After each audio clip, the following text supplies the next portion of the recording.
Paliko na tayo ng C5.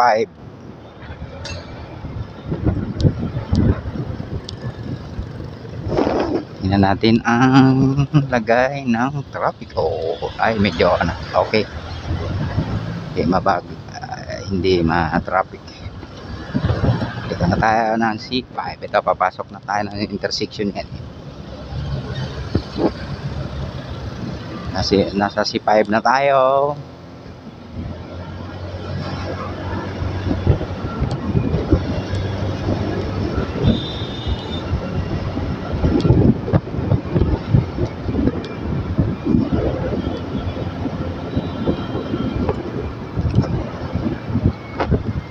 So ganitong mga linggo ay konti lang,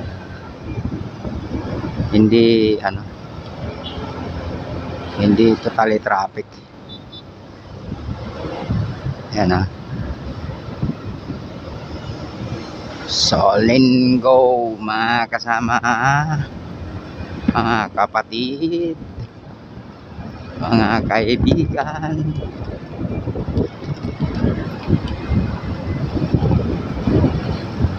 Right side lang tayo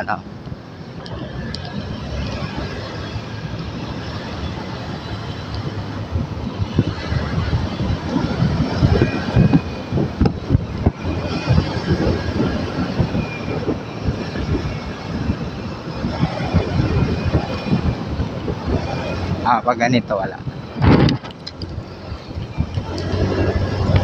walang traffic, okay lang. So hindi naman ganong kagandahan ang kasi gawa ng may mga lugar din kasi na hindi pa ganong na-ispalto, nabakbak, pero dito okay na. Doon kanina medyo may mga lubak-lubak pa tayong nadadaanan. Dito ang daloy ng trafiko. Ayun, paglinggo. So ganito guys ang lagay ng trafiko dito paglinggo.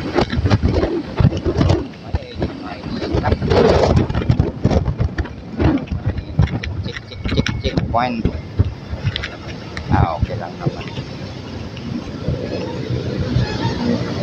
Nalagay sila ng code ng checkpoint. Mas maganda.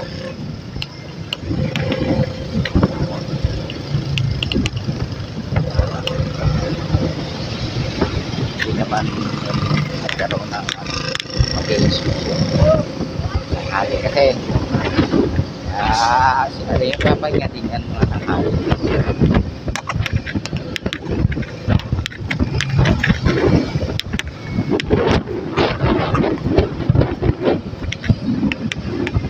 Dito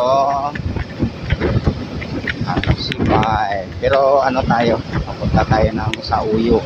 Resort natin ng Fairview City.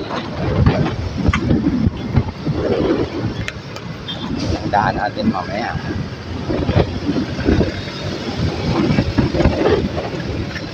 Tipik-tipik tayo pag i-video kasi yung cellphone ko hindi storage na. Makakuha lang tayo ng medyo may re-record natin ng para may update lang natin sa inyo sa mga ganitong oras, mga ganitong araw, kung saan ako dumadaan, yung mga dinadaanan ko i-upload ko sa sa lahat ng apps para minsan yung mga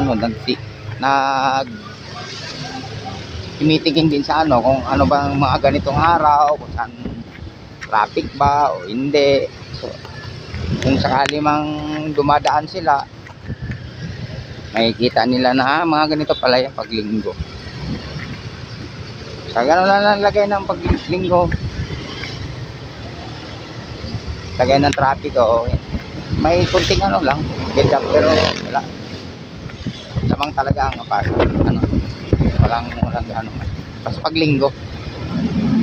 Minsan may kasi may lugar kasi natin na kahit linggo, medyo ano din, matao o medyo nagbabagal yung traffic. So dito, mapansin natin, dito na tayo sa ano, pasok na ito ng sa Uyo. Kanina si 5 yun, tapos ang lusot naman natin dito, pero Esperview Dahlia. Yan yung lusot natin mamaya. Ganito mga intersection, magdahan lang tayo kasi hindi natin alam yung traffic. Lumulusot, lumalabas. Lalo na itong mga ginagawa nila drainage o paayon. Napakadelikado pag umislide ka ng mga ganong ano, o yan, yan o. Yan o. Dapat yung pahalang na ganon kasi. O, pag tumapa kasi ng ano, alanganin yung gulong niya sa ganyan o, parang nasa sa gitna. May slide yan eh. O. O, kung paano nag-design ng ganito? Lupit naman ng designer nito.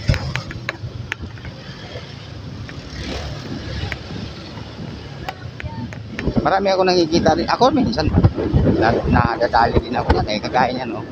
Yung malalaking ano, yan tinamay. Dinadaanan natin na yan. Yan. So drainage yan eh. Ewan ko pag ganun ang design nila. Makadelikado eh. Yan o, kagaya no, malaking silwang. Pag tumapa kasi ng ano, bakal yan eh. So madulas yan. Madulas. Kaya ako, di ako makagano dito nakapag patakbo ng ano. Dito lang to sa Sauyo, nakita ko yung mga ganitong design. Sa ibang ano, pahalang. Ito oh, paayon. Kaya yung ano, yan oh.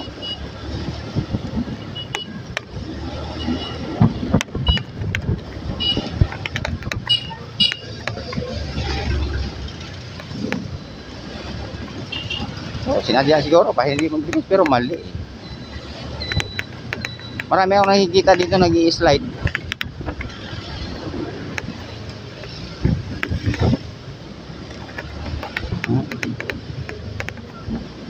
Pansinin niyo yung mga atleta ba? Gaya no, no. Sabog ng ayong ano, yan o, may giwang-giwang pa yung ano, yung nakatapal na, ay yung naka ano na, parang takip niya. Pansinin niyo guys ha. Yan, o, kita niyo. Yung ano na yun. Yung pinaka ano yan eh, takip ng manhole yan eh, tatlong divide pa. Okay lang ang isa, tatlo. Nakikita ko na yan eh, napapansin ko na yan noon dito. Kaya nga minsan, kinukuhaan ko na lang to para ano eh. Para may ano din kayo. Mahirap mag-overtake. Yan o, gaya yan.